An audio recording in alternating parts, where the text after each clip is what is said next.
Welcome to the Arabic Hour. My name is Merrie Najimy. I will be your host today.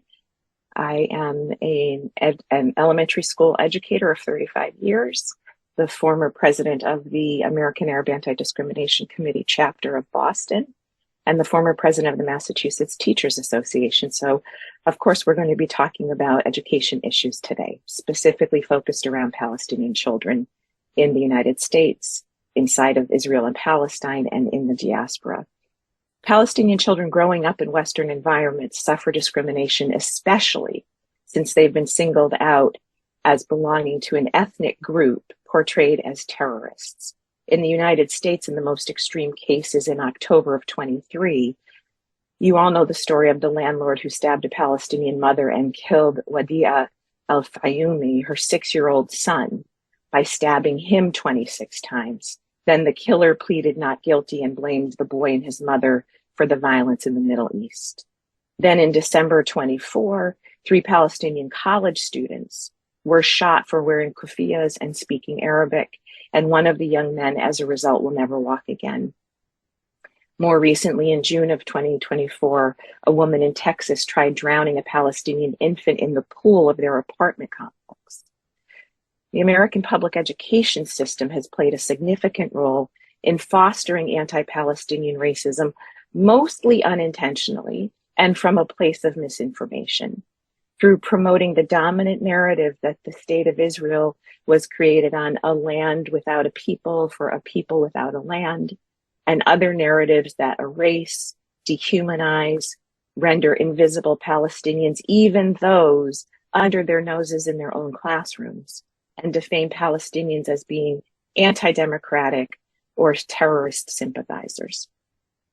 Palestinian children growing up in Palestine under occupation or in refugee camps in the surrounding areas may experience a reasonable UNRWA primary education, but their daily experiences of oppression and degradation challenge their self-esteem and their development. And now we must come to terms with what the United Nations considers scholasticide in Gaza, with well over 600,000 children in Gaza who haven't been to school since October, the schools and universities destroyed by Israeli occupation forces, and their assassination of teachers and professors in Gaza. The short-term and the long-term toll on the children of Gaza is yet unknown, but we can only begin to imagine it. And then there are the Palestinian children with Israeli citizenship. They represent yet another category related to selfhood. The education system in Israel takes a racist approach and distorts history and dehumanizes and demonizes Palestinians to camouflage its colonial settler and apartheid nature. As Jesse Hagopian, a Black Lives Matter educator in Seattle, writes in Rethinking Schools. He writes that Israel is committing epistemicide by destroying ways of knowledge and understanding the world and how to challenge oppression and resist colonization. While these sets of Palestinian children require educational environments which value their culture, their selfhood, there must also be a space to allow them and their community to engage in creative cultural evolution. What's needed is to provide security and dignity to all Palestinian children, be it in the US or inside of Israel or the West Bank and Gaza, and anywhere in the world where there's a Palestinian diaspora. As an education institution or institutions that are committed to respecting and encouraging multicultural ethnic studies and anti-racist education. So with me today to talk about the education experiences of Palestinian children here and abroad, and to dive into what real anti-racist education can and should be, are Amahl Bishara and Nora Lester Murad. Both are Arabic Hour presenters in the past, so we welcome them back. We're also going to discuss the challenges to authors, educators, and librarians who are often accused of anti-Semitism if they include proper information about Palestine and Palestinians in their work. Welcome, Nora. Welcome, Amahl. Let me just give a little bit of background about each of you. Amahl is an associate professor and chair of the anthropology department at Tufts University, and she's an author of both adult books and children's books, 2 of which were written about the children and by the children in the Laji Center in the Aida refugee camp in Bethlehem. Both books are bilingual and they're really just gorgeous books. Nora Lester Murad is an author, educator, and activist. She has created a program to help educators learn how to stand up when they're teaching about Palestine and fight against the claims of anti-Semitism. And she has a recent award-winning novel called Aida in the Middle, a whole curriculum and website to go with it. So let's dive in. Let's first talk about Palestinian children in the many places that they are. Amahl, I want to start with you because you yourself are Palestinian. You went through the American education system, and then you have children who've also gone through education systems. I'm going to ask you first to start with your own experience. What was it like for you as a Palestinian American being educated in American schools? Thank you, Merrie, and it's great to be in conversation with you again. And thank you for having me. Yeah, of course, there are so many different Palestinian American experiences. In my case, I was not living in a place where there are a lot of Arab Americans and certainly not a lot of Palestinian Americans. So I know that people who grow up in those places where there's a thriving Arab American community would have a very different experience than my own, which was sort of a middle-class suburb of DC. At the time, really, my experience of being Palestinian American in school was one of invisibility, one where, people knew that I had sort of an unusual name, but couldn't place it. I think that the 1991 Gulf War was one of those events that brought Arab identities to the fore, and where all of a sudden I knew that eyes were going to be on me in a particular way. I remember a wonderful, wonderful teacher of mine who at that time, was like, "Tell me what your father thinks of that, right? Tell me what your father thinks of, the war in Kuwait, for example." And for me, that was, again, a moment of visibility, but also not a recognition of what it was to be a Palestinian American or Arab American kid, right? It was like everything about my identity is actually over there, and here there's nothing to address. There's nothing to talk about. And also, of course, there was a focus on what my dad thought as opposed to what I thought. And I remember noticing that as well because I was in high school at the time. Yeah, and it's sort of like this one size fits all Arab, right? And you become the spokesperson for all of your people. That unfortunately is a common experience. So your children had educational experiences. Tell us their experiences in the places that they were taught and how maybe compare and contrast it to yours. So we live in a Massachusetts town here that has a lot of compositional diversity in terms especially of Asian Americans, East and South Asian Americans, upper middle class suburb. And, there's a lot more awareness these days about multiculturalism and, diversity, equity, and inclusion. And yet still Palestinian American kids are on the very peripheries of that. We are still small, relatively small in numbers.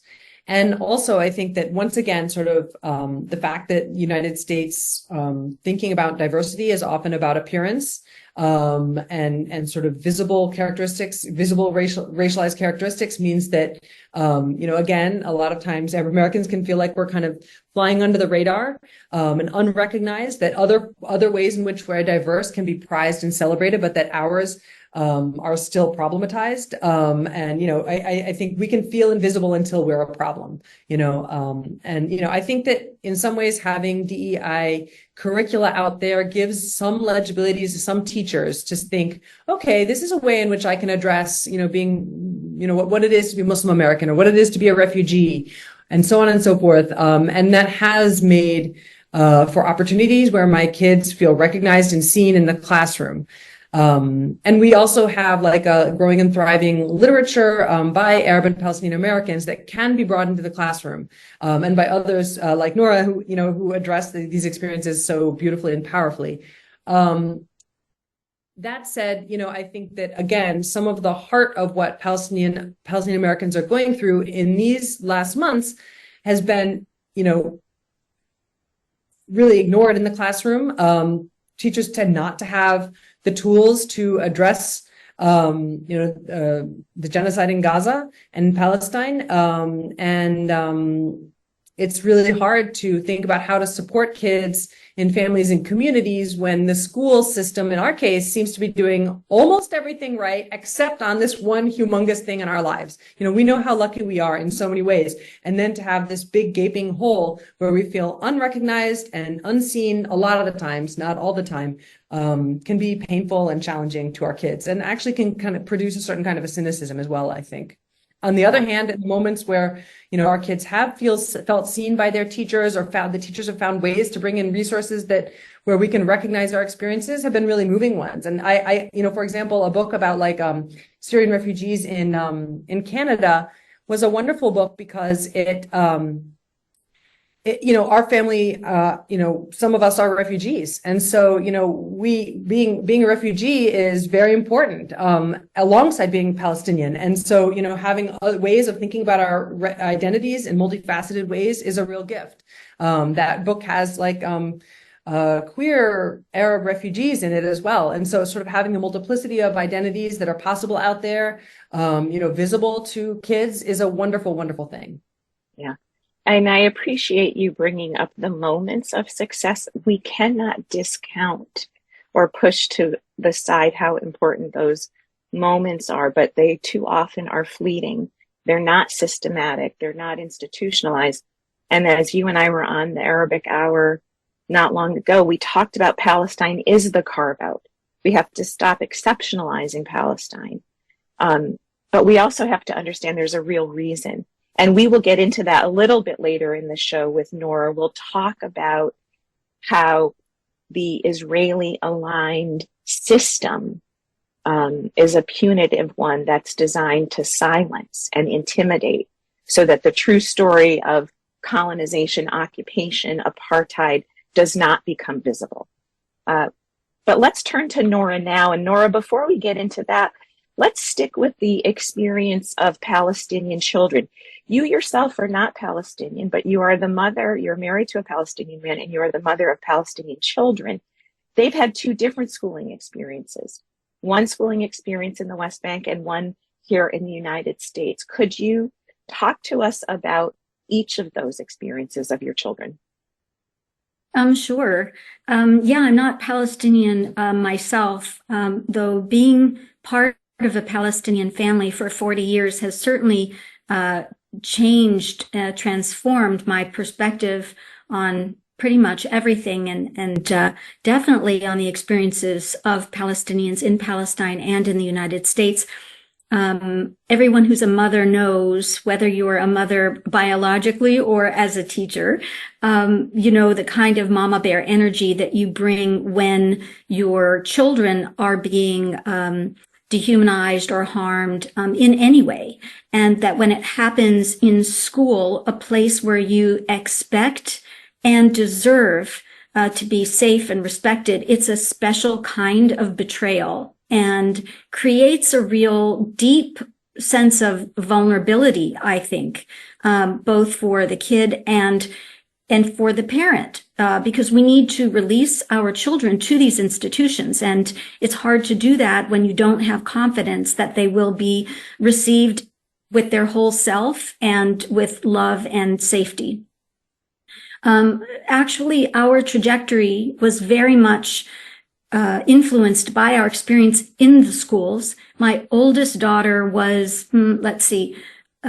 5 or 6 when 9/11 happened. And she was in one of the highest rated schools in the country at the time. But our experience of anti-Arab racism was so profound and so disturbing that we literally left the country and we moved to Palestine. It's hard to really explain what that experience was, but I'm going to try. There was a very well-intentioned response by the school to help students feel safe and to protect them in some ways from what had happened on 9/11 and the fear that a lot of kids felt from it. But it came out like this. It came out like, the smartest people in the world are working 24 hours a day to make sure this never happens again. And the way we heard that was, the smartest people in the world are working 24 hours a day to make sure this never happens again to white Americans.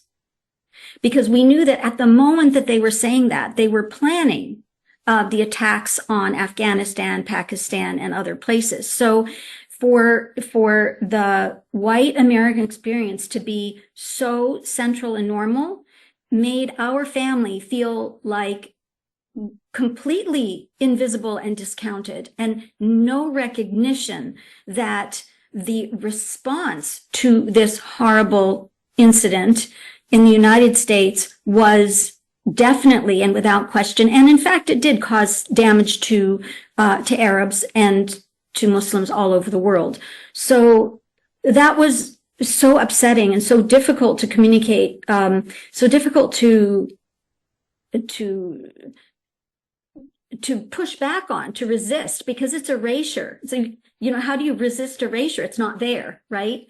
That we left the country, and it took a couple of years, took 2 years or so, but in 2004, we moved to the West Bank, and my 3 daughters grew up first in Jerusalem at the Frere School, and later in Ramallah at the Friends School. Both elite schools by Palestinian standards, but obviously very different than our experiences in the United States. So briefly on those, I would say what surprised me and still surprises me to this day is how the fact that it's happening to everybody is kind of a shield against some of the internalizing of the messages. Whereas in the United States, I think not only my family, but other families that I know and have known over years may say, what's wrong with us? How come they don't see us? How do we try to, promote our own humanity? And it's a very individualized experience, especially in communities where Muslims and Arabs are the minority.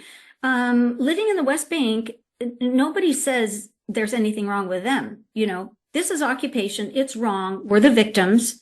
And it's all very clear. And that's a different, it's bad. I mean, it's really bad when you're tear gassed on your way to school. It's really bad when you have to go through checkpoints where there's a gun pointed at your head. All of that is really bad. And at the same time, it was a collective communal experience. And there was something very empowering, I think, in the girls' identities. And as their identities developed, to realize that it was that kind of communal experience. Yeah. And Nora, what you're starting to touch on is that kind of educational experience is more of a liberatory education. And when we talk about liberatory education, it's teaching knowledge and history and systems of oppression and occupation, and then giving those who are either oppressed or in solidarity with the oppressed tools to learn not only how to understand it, but how to fight it. And ideally, we'll move into this in just a moment.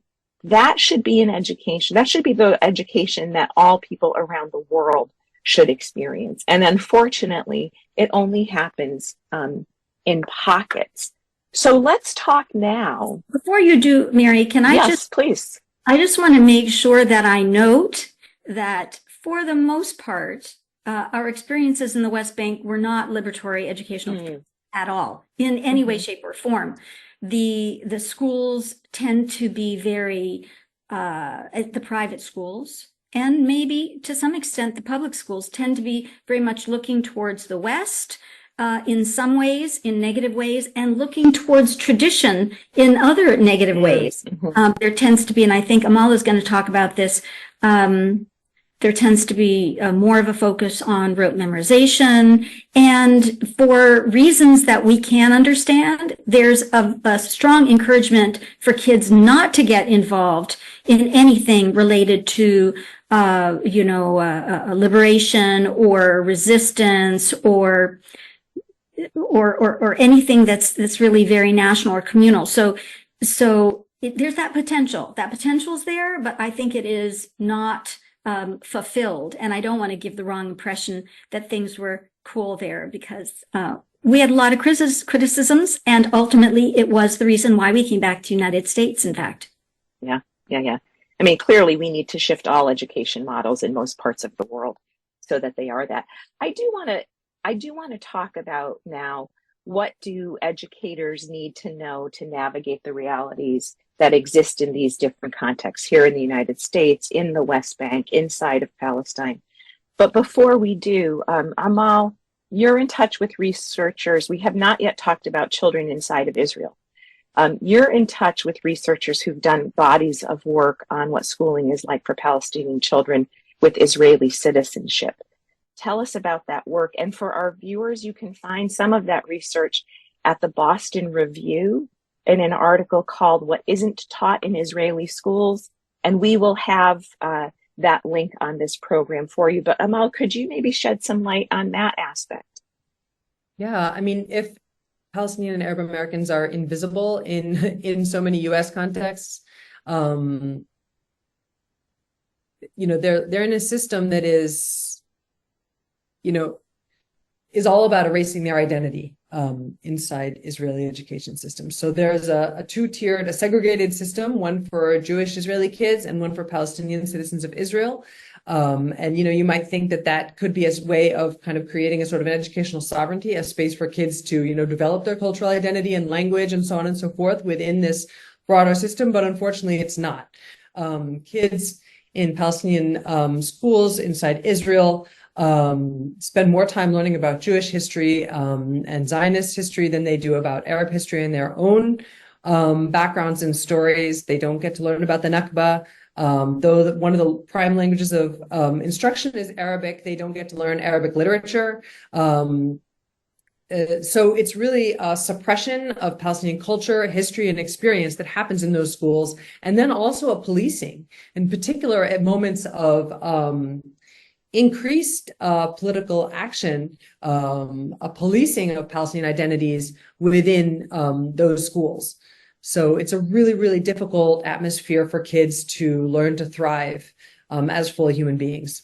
And not to mention that Palestinian schools, like Palestinian towns inside Israel, are underfunded compared to Jewish municipalities. So there's, it's a multi-level thing. I can add to that for my nieces and nephews and their friends who are Palestinian citizens of Israel, that when they do graduate, their options are extremely limited. Obviously, there's no Arabic university inside Israel, so they must go to Israeli Hebrew-speaking universities. And then their career choices are extremely limited because they're citizens of Israel. They're basically cut off from most of the Arab world, and they will end up in, Israeli companies or Israeli institutions where they, again, fight that kind of erasure that Amahl is talking about that happened in schools. Right. And this is all in service to uphold occupation and the narrative of Israel. So really what's needed is a new kind of education model for everyone. Before I get your thoughts on that, I actually want to share quickly the exciting work that we're doing to try to change that inside the Lajee Center in the Ida refugee camp in Bethlehem. We have a pre-K and a pre-K and a kindergarten program that has been running, I think it's now in its third year. I'm working with the educators to do professional development around pedagogy, teaching practices, and curriculum. They've developed amazing curriculum that goes far beyond the rote. that really for early children, I actually call it the seeds of liberatory education. These are the kinds of things that happen. First and foremost, it's a play-based model. In that play-based model, it's also deeply rooted in who they are as Palestinians. So they have Depki lessons every week. They have the elders in the community come in and teach them how to bake za'atar bread. And those of you who are not familiar with za'atar, it's an herb. It's like oregano, and it's baked into a bread. So grandmothers come into the classroom to teach them how to do that. They go on an olive harvest, and then they bring the olives back to the classroom. And again, elders in the community, parents in the community, come and teach them how to press the olives into olive oil or preserve the olives.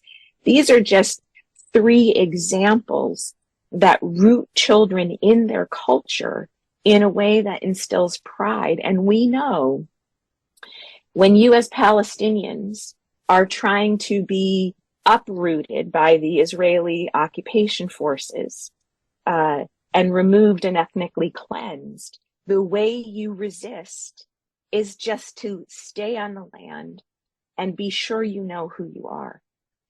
That's the kind of education that really can happen if we have the tools, the knowledge, and the will to do it. Nora, talk to us first about, before we get into the obstacles, just talk to us about American education and what it should be like in elementary and secondary education. Then I'll ask you a question about the obstacles, and then Amahl, we're going to take a look at what it's like inside of higher ed. Well, I have to admit that I've been an activist all my life, but I've come to education fairly recently, and the reason is, well, many reasons converged, but the main reason is that I wrote a book, Ida in the Middle, which is based on my daughter's own experiences in the United States and in Palestine. It takes place in both places. And to be honest with you, I wrote the book for them. They were and still are avid readers, and I was curious. Can I write a book that would capture them the same way the Percy Jackson or Harry Potter series had? So I wrote the book for them, and only years later did I realize that it's a valuable tool for educating in the United States. And that's been a journey of understanding education. So when I talk about education, I'm not an educator like you are, Merrie. You're the one who should be speaking to this, and I hope that you will. My knowledge about education comes from talking to teachers. What are you facing? What are you doing teaching about Palestine in your different subjects at the different age levels? How is it easy? How is it hard? What do you need? And I found they told me many things. They said they don't know the issues themselves and don't know how to teach things they don't know about. They said that they don't have materials, or they don't know how to tell which materials are good from which materials are bad. They also said things like, we don't have time. We don't have time in our curricula to add things. And they also said, we're scared to death that if we do this, we will be attacked, accused, labeled, targeted as being anti-Semitic. So there were lots of reasons why they didn't do it. And so when I kind of put all that together and did both formal and informal research about teachers' experiences and about literature and about curricula, I realized that education is really the front line of the narrative war for the liberation of Palestine, K-12 education.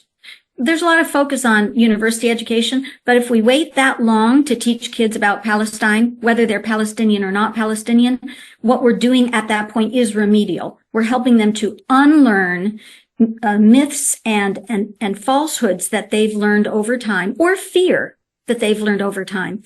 If we can address these young people earlier, help them to engage with a diversity of points of view, to create environments where they can ask questions, to feel safe in exploring other people's experiences and attaching those experiences to their own experiences, then I think we have a much better chance, not only in college, but also after college, when the students, when they grow up and they become policymakers and they become journalists and they become city councilors and they become teachers. So that's why I came around to education as a focus of my activism. But you, Merrie, are the educator. So you're really the one who should be talking about what is it that we're trying to do.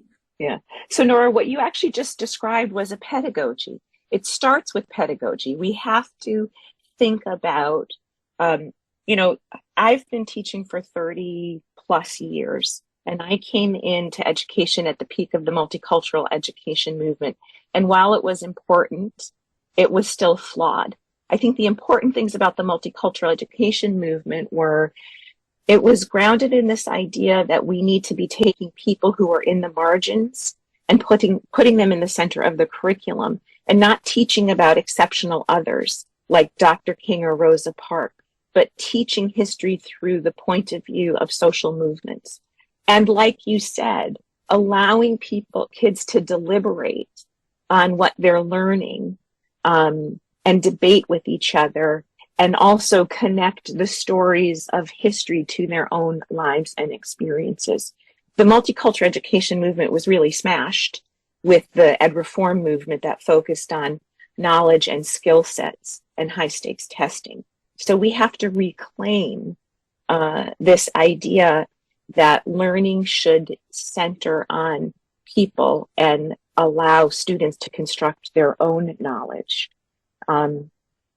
Nora, talk a little bit about some of the dangerous policies. I just noted the policies around high stakes testing that have come in, but there's some more dangerous and invisible policies that are on the rise in particularly elementary and secondary, but they're also trickling up to higher ed. Well, sure. So there's an interesting convergence between what I would call both the self-proclaimed liberal and not liberal Zionist objectives for education, and very right-wing objectives for education. So the same kind of control that the right wing is trying to have over what books are in schools, what curriculum gets taught, what professional development teachers are exposed to, even what teachers get to have their jobs, right? That whole right-wing movement, which has primarily attacked Black, brown, and queer communities in schools, is converging with the Zionist effort to have those very same objectives with the purpose of, I think, also white supremacy, if you ask me, but with the purpose of silencing, marginalizing Palestinians, usually using the threat of anti-Semitism. And that's so important because, and maybe it's appropriate for me to speak to it as a Jewish person, that even separate from schools in the world, in the United States, but in the world overall, there is a redefinition of anti-Semitism from a more traditional understanding of it as hatred or discrimination of Jews to a definition that not only includes, but focuses primarily on criticism of Israel. So they're using Israel as a proxy for Jewish identity, saying that to criticize Israel is to criticize Jews. Therefore, if you criticize Israel, you are engaging in religious hate speech. And the reason why that is so troubling, not only for Palestinians and other people of color, because this is a very broad weapon. You know, it reaches and harms many people, not just Palestinians. That it also harms Jews, because it is presenting the Jewish community as monolithic and monolithically in support of a ethno-nationalist Jewish supremacist nation state, and suggesting that we all agree with it, which we don't, and that any criticism of that is a criticism of us. So it's a little crazy making, honestly, to think that our free speech, which is enshrined in the First Amendment of our Constitution, protects us from speaking against, even in very hateful ways, our own government, but that we don't have the right to say those very same things about a foreign government. And in fact, Israel is the only foreign government that is exceptionalized in that way. So the main risk to education is the risk that we have, I think, in the country as a whole, is that right-wing actors are capturing, whether it be anti-racist or social justice or progressive language and narratives, and twisting them to use them against diverse communities. Communities that are diverse is what I mean by that.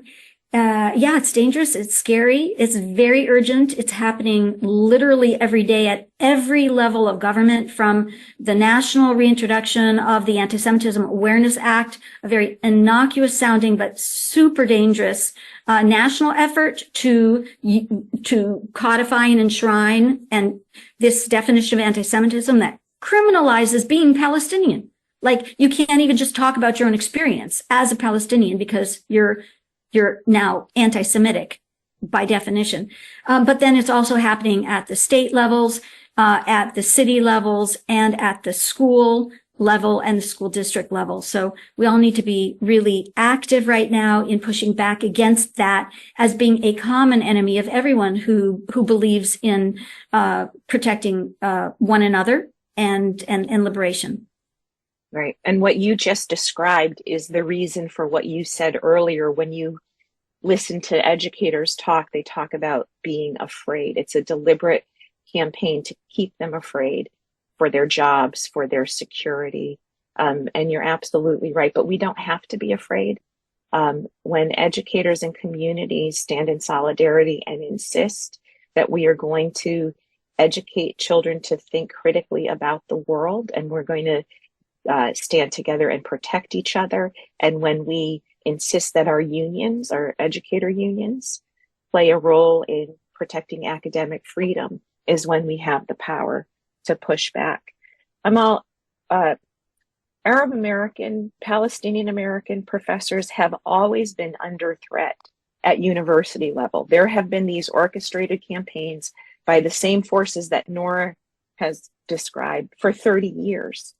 That have had students go in and keep dossiers on professors, turn the dossiers over to people like Daniel Pipes, Stephen Emerson, Camera, who then create these campaigns to try to get these professors fired. So this is nothing new to higher ed. But could you tell us a little bit about what is education around Palestine like at university level, be it through ethnic studies programs or Middle Eastern studies departments? How are they doing? Are there shortcomings? Are there things change on the horizon? Is there hope there? I think there's a lot of change and a lot of hope.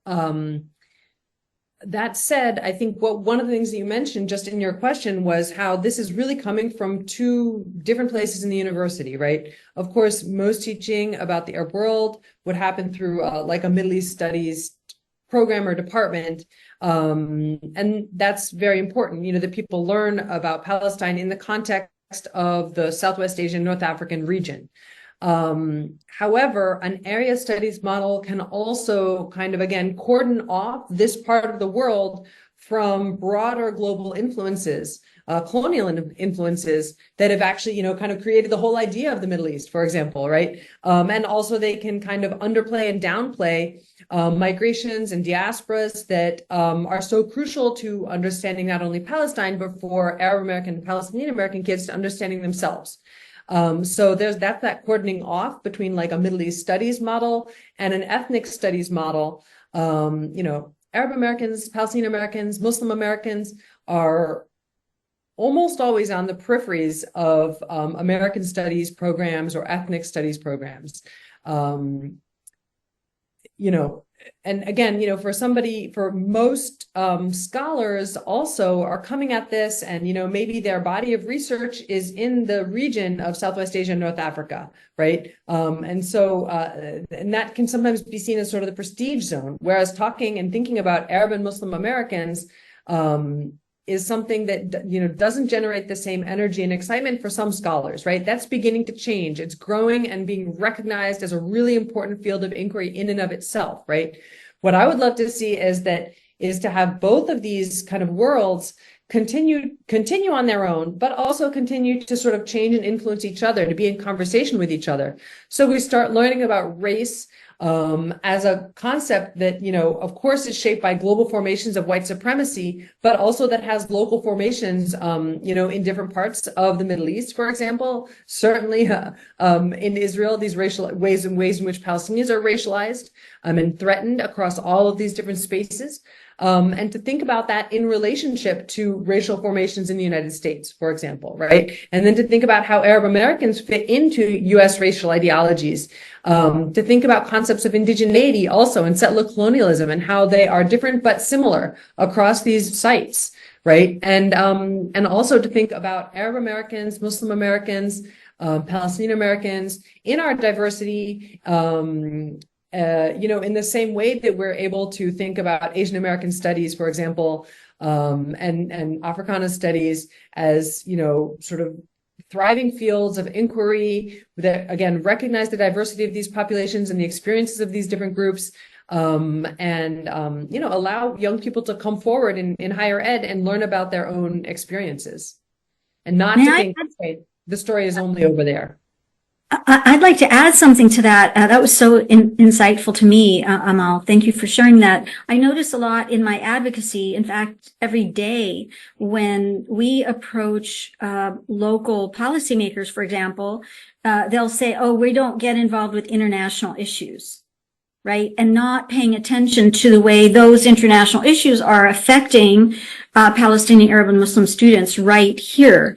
And the way that they'll for example, put forward, whether it be an I stand with Israel or zero tolerance for anti-Semitism type of approach, without an awareness of how that is playing in, how that is being pushed and shaped by, quote, international objectives, right? So when they're doing something related to anti-Semitism, if we see it as pro-Israel, they're like, why are you bringing Israel into this? You know, we're trying to protect Jews right here. Meanwhile, when we go and we say, look what's happening to Palestinian, Muslim, and Arab students in schools, they say, oh, we don't deal with international issues. So there is that split, and it's being played against each other also in advocacy. I might not have expressed that very well. Merrie, maybe you can fix it for me. No, actually, you expressed it beautifully. And I was just going to say to that, I hear the same thing in education circles. If you're not a teacher who's teaching history, specifically the history of Israel and Palestine, and we sometimes hear it inside of our union, mostly disingenuous voices who don't want the issue to be raised. But many educators don't see that it's not just an international affair. It has roots in American colonialism, imperialism, and it has impacts in our classroom. So I hope educators who are watching this show will hear what you both just said, and I hope that will guide their thinking to understand it differently. Amahl, I want to pick up back on what you just described about your vision for what studies at universities could be, and note that sometimes change comes from the grassroots. What you described about the intersectionality is actually what's happening in the encampment movements and the student movements. The students are actually instructing us as educators, whether if we're watching as elementary and secondary educators, or if you're watching as higher ed professors, they're instructing us what the program should be like. Amahl, can you talk a little bit about the encampment movement and if you see it's having an impact? Well, I think it's obviously kind of an unprecedented moment of, I mean, it builds on previous protest movements, but to see this kind of scale and scope of protests happening across so many different kinds of universities across the United States and beyond, it shows in a way that young people actually, I think it builds actually on also the work that educators have been doing for decades, right? It shows that the seeds have been planted. It shows also that these students have a global awareness that's coming from many, many different sources. And of course, we are learning most of all in this moment from brave Palestinians in Gaza and in Palestine who are able to document their everyday realities, even though and journalists and students and young people who are documenting their everyday realities, even though, it's literally a struggle for them to eat and drink and keep anything over their heads as shelter, right? So we are learning from Palestinians in Palestine who are doing this brave work of standing up and producing knowledge in absolutely impossible circumstances. I read today that not only have 8 UN-run schools that are sheltering people in Gaza been hit in the past 10 days, according to UNRWA, in the 9 months of war, 70% of UNRWA schools in Gaza have been bombed. And of course, UNRWA schools serve a majority of the children in Gaza because the majority of them are refugees, right? So we are learning from them in this horrific time. Our students have a moral vision and a center and a bravery to transform our campuses, quite literally, putting up tents and transforming the landscape and making demands. And it's up to us as educators to shape our curricula and to stay in conversation with students so that we can address, again, both sort of issues in terms of educating people on Palestine and Israel, and also in terms of, thinking about the experiences of our own students, and especially Palestinian American students who so often get neglected and don't have the chance to learn about their own experiences. Well, thank you. So as we wrap up, I think there's a lot of food for thought here. Where do we find our courage? I think we find our courage from the youth that are leading us in the way that, Amahl, you just described. I think we find our courage in actually understanding the systems that are at work here, like Nora, what you described. Who's behind the movements to change the definitions of anti-Semitism and weaponizing them? Knowledge is the first step to courage. And I think we as educators, there's so many important resources that I want to note as our final word today. Nora, you have an entire website that both has incredible resources on teaching, but also that helps teachers learn how to inoculate themselves from the threat of being anti-Semitic. Could you just very briefly tell us where to go to find those resources and give us a quick summary on what we'll find there? Sure. So whenever I hear from teachers there's something they need, I try to create it. People can be in touch with me directly about anything I've produced or that they would like to see produced. There are pedagogical resources and there are advocacy resources for teachers. So on the advocacy side, there are slides to help schools that are under pressure to adopt the IHRA definition of anti-Semitism, which is the new definition that conflates anti-Zionism with anti-Semitism. And that is something that educators or parents or students themselves or community activists can use to resist those pressures to enshrine that new definition. And there's also a toolkit that you were mentioning for how to defend yourself against false accusations of anti-Semitism. And that was built by Alice Rothschild and I from a range of interviews of teachers and librarians at all levels and all over the country who have faced these very bad faith, disingenuous attacks. And then on the pedagogical side, there's the stuff that teachers ask for, like a recommended reading list of Palestinian children's books. There's a 6-week unit guide for teaching my book, Ida in the Middle, for ages 12 and up.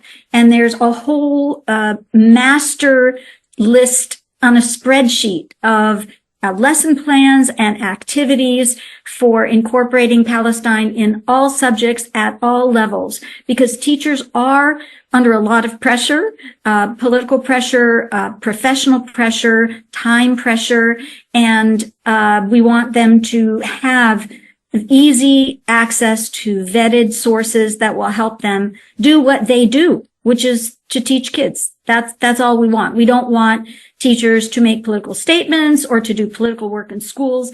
We want teachers to do educational work in schools. Unfortunately, that educational work has been politicized. And so we want to make sure that the politics that are driving those educational decisions are ones that promote equality and liberation for all. Thank you. And I want to note one more resource for educators who are watching. There's a website called teachpalestine.org, and similar, Nora, to yours, it runs through a set of children's books, young adult books, frameworks for how to teach, and actual lesson plans. So we've come to the end of our hour. I think it's important for people to start thinking about now is the moment to stop exceptionalizing Palestinians. It's time to really see Palestinians as human beings, not just in the context of Zionism and colonialism and occupation, but as full human beings with rich culture, rich history, and naturally human beings that are resilient and resistant. And it really is a hopeful moment for all of the reasons that you both talked about. And because we're seeing such a strong international, long sustained movement for justice in Palestine, I think we are at an inflection point, perhaps a turning point. And I do think in our lifetime, we will see justice for Palestinians. So thank you, Nora. Thank you, Amahl. And thank you, audience. We look forward to more conversations like this on the Arabic Hour. Thank you so much for all that you both do. It's inspiring to continue learning from you. I feel the same way. It's absolutely a pleasure. You made this 284th day of genocide that little teeny bit nicer and hopeful. Thank you.